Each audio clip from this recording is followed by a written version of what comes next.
Isang malamig na gabi na ang hangin ay tila bumubulong na mga kwentong nagtatago sa kadiliman. Ang atmosphere ay mabigat na nagdudulot ng kaba habang ang mga batang babae, ang kanilang mga katawan ay nagwawala at hindi mapakali. Ang baryo na minsan ay isang huwaran at makatwiran ay nilamon na ngayon ang takot na tila walang katapusan.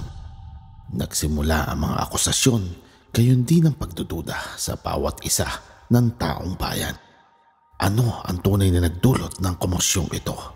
Ito nga ba'y gawa ng dyablo o isang malalim na kasamaang umiiral na likas sa isip ng tao? Yo guys, subscribe naman dyan sa aking Facebook, TikTok, and YouTube accounts. Likes and comments na rin if may mga request kayo dyan. Let's go!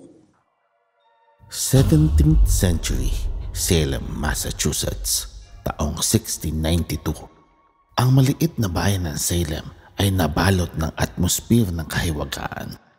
Umiral ang mga paniniwala at pamahiin at ang dulot na takot nito ay unti-unting sumingaw at naging banta sa katahimikan ng buong bayan. Sa kabila ng dipotong pananampalataya sa relihiyon at pagiging konserbatibo ng mga Puritans na naninirahan dito, kumalat ang mga bulong-bulungan ng witchcraft na tila isang lason na unti-unting nagpagapang ng takot sa puso ng taong bayan.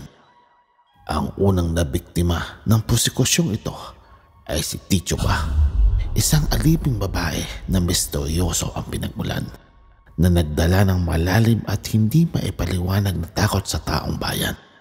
Ang kanyang pinagmulan ay hindi lubusang batid, maaaring mula sa isang malayong lupain tulad ng Venezuela, at may nagsasabi din na sa Barbados.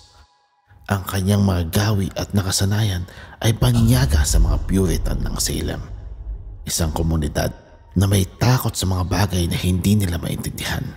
Ang kanyang pagiging kakaiba sa kulay ng balat, pananamit at katayuan sa buhay ay magdudulot sa kanya ng isang kahina-hinalang katauhan sa mga mata ng konserbatibong taong bayan ng Salem.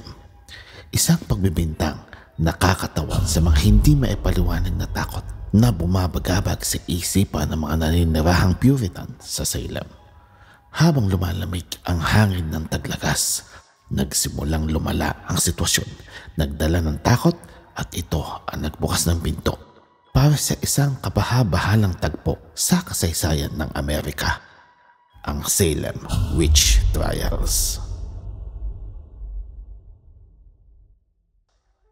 Nagsimula ang kabanatang ito sa mga batang sina Betty Paris at Abigail Williams, anak at pamangkin ni Reverend Samuel Paris. Isang araw, nagkaroon na lamang ng kakaibang mga sintomas ang mga ito. Ang kanilang mga katawan ay parang nagkaroon ng mga hindi pangkaraniwang kinikilos. Ang kanilang mga binibigkas ay tunay na kakaiba at hindi maintindihan ng mga tao sa kanilang paligid. Parang apoy na kumalat ang takot sa buong bayan at ang marupok na katahimikan ng Salem ay tuluyan ang nabuwag. Sa kanilang desperasyon na malaman ang dahilan ng kakaibang kilos at pananalitang ipinapakita ng kanilang mga anak, ang mga taong bayan ay nagpasyang ito na nga ang kanilang kinatatakutang dahilan. Ito ay ang kulam o witchcraft. Kinumpirma ng doktor na si Dr. William Griggs, ang lokal na manggagamot ng Salem ng panahong yun, ang kanilang hinala. Dahil sa kawalan ng konkretong makitang dahilan gamit ang kaalaman sa medisina ng panahon na yun, idineklara ng doktor na ang mga bata ay biktima nga ng pagkukulam. At doon nagsimula ang pagkabalot ng Salem sa ideyang nakakasalamuhan nila sa kanilang pamayanan ang mga mangkukulam na kapanalig ng mga demonyo. Ang mga mata ng bayan ay natuon kay Tituba na dati nang itinuturing na kakaiba ng mamamayan ng Salem at naging paksa ng mga pagdududa. Itinuro siya ng mga batang babaeng umanong dahilan ng kanilang pagkakakulam, na ito umano ang nambiktima sa kanila. Inakusahan nila si Tituba ng pagtawag ng mga espiritu ng kadiliman at pakikipagkasundo sa demonyo. Ang dating tahimik na bayan ay nilamon na ng histerya at nagsimula na ang pag-iimbestiga. sa mga umanong mangkukulam. Pinaniniwala ang bunsod ng matinding pressure at pagpapahirap. Umamin umano si Tito Ba sa pangkukulam. Ang kanyang mga confessions na malamang ay bunga ng galit dahil sa pagpapahirap na naranasan ay nagdala pa ng lalong matinding takot. Umano'y naglalarawan ng mga anino ng kadiliman at mga naririnig niyang boses ng mga demonyo at sinasabing hindi siya nag-iisa sa bayan na iyon. Binanggit din daw ni Tito Ba ang tungkol sa mga lihim na pagtitipon ng mga mangkukulam kasama na ang masasamang espiritu na gumagala sa bayan. At ang kanyang salaysay ay nagpasiklam ng bagong level ng takot sa mga imahinasyon ng mga taga-Salem. Nang kumalat ang mga kwento ng kanyang di umanong confessions, ito'y parang apoy na nagpalala ng mga pagbibintang at pagdududang matagal nang nasa isip ng maraming mamamayan ng Salem. Sa bawat madilim na sulok na lang, umano'y may pagdududang baka may mga mangkukulam na nagtatago o sa bawat kapitbahay ay baka may isang kasabwat ng demonyo sa mga ito. Lumala ng husto ang mga paghihinala habang umiiral naman ang mga dating samaan ng loob at nakalipas na mga alitan na ikinonekta ng ilan bilang mga akusasyon ng pangkukulam. Sina Susana Martin, Martha Coy at marami pang iba ay nabiktima rin ng ganitong kalunos-lunos na akusasyon. Si Giles Corey hanggang sa kanyang huling hininga ay tumangging isa siyang mangkukulam kaya't ang kanyang katawan ay nagkalasog-lasog hanggang mamatay sa ilalim ng mabibigat na bato dahil sa pagtangging aminin at kumpirmahing isa siyang mangkukulam.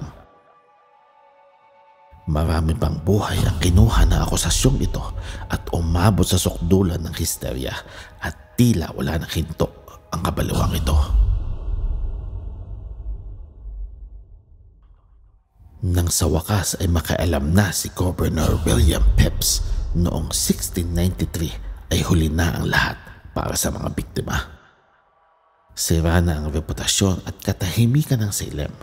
Dumanak na ang dugo ng ilang biktima ng prosekusyong ito, mga biktima ng isang bangungot na isinilang mula sa takot na dulot ng kanilang kamangmangan.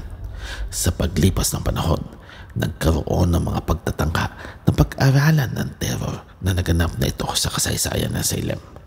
May mga nagsasabing posibleng sanhi ito ng ergot, isang fungus na tumutubo sa rai na siyang nagdulot ng kakaibang hay at halusinasyon na maaaring naranasan noon ng mga batang babae. Ngunit ang paliwanag na ito, bagaman batay sa agham, ay hindi kayang tuluyang pawiin ang alaala sa kasaysayan ng masalimuot na takot at paranoia na bumalot sa bayan. Ang tunay na misteryo ay nakatago ng mas malalim sa madilim na sulok ng isip ng tao, kung saan ang pagdududa at kamangmangan sa mga hindi nila lubusang naiintindihan ay nagbubunga ng walang basehang takot na nagtulak sa pagsagawa ng krimen laban sa kapwa. Ang kwento tulad ng kay Tito Ba at na marami pang iba ay unti-unting nilamon at kinalimutan na ng kasaysayan. Ang kanyang kapalaran ay nananatiling isang tanong, katulad ng mga hindi nasagot na dahilan ng takot na patuloy na bumabalot sa madilim na reputasyon dulot ng tagpong ito sa lugar ng Salem.